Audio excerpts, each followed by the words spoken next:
Hello বন্ধুরা, ঘরের তৈরি রান্নার চ্যানেল থেকে তোমাদের স্বাগতম। আজকে আমি দেখাবো মাশরুম রান্না করে দেখাবো। প্রথমে মাশরুমটাকে সিদ্ধ করে নিয়েছি, আলুটাকেও একটু সিদ্ধ করে নিলাম। সিদ্ধর সঙ্গে আমি মশলা টশলা দিয়েছি, কারণ মাশরুমের একটা নিজস্ব গন্ধ আছে, এটা ভালো লাগে না। দেখো রান্নাটা কিভাবে করছি।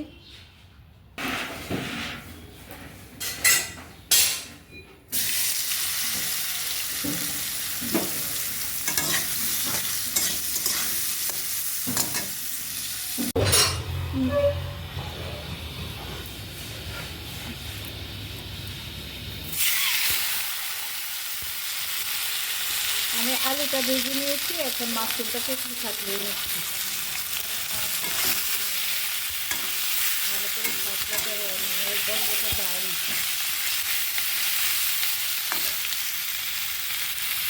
আমি মাশরুম আর আলু ভেজে রেখেছি।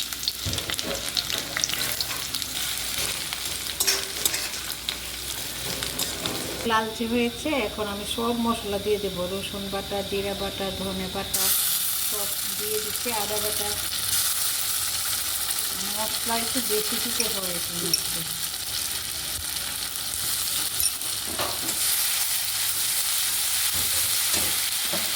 টমেটো কুচিও দিয়ে দিলাম।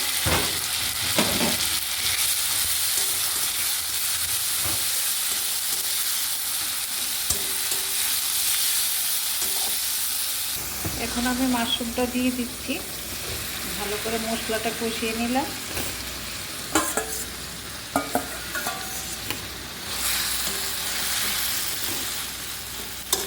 মাশরুমটাকেও একটু মশলাগুলির সাথে কষিয়ে নিচ্ছি।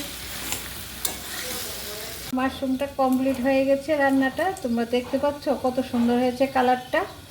মাশরুমটা কমপ্লিট হয়ে গেছে, দেখো কালারটা কত সুন্দর এসেছে। মাশরুম এমনিতেও হেলদি। দেখো তোমরা মাশরুম এইভাবে রান্না করে খাবে। আমাদের বাড়িতে তো নিরামিষ অনেক আছে, যারা চিকেন টিকেন খায় না তারা মাশরুম খেলে চিকেনের ঘাটতি পূরণ হয়ে যায়। আর তোমরা আমার রান্নাটা লাইক করবে, শেয়ার করবে, সাবস্ক্রাইব করবে, কমেন্ট করবে।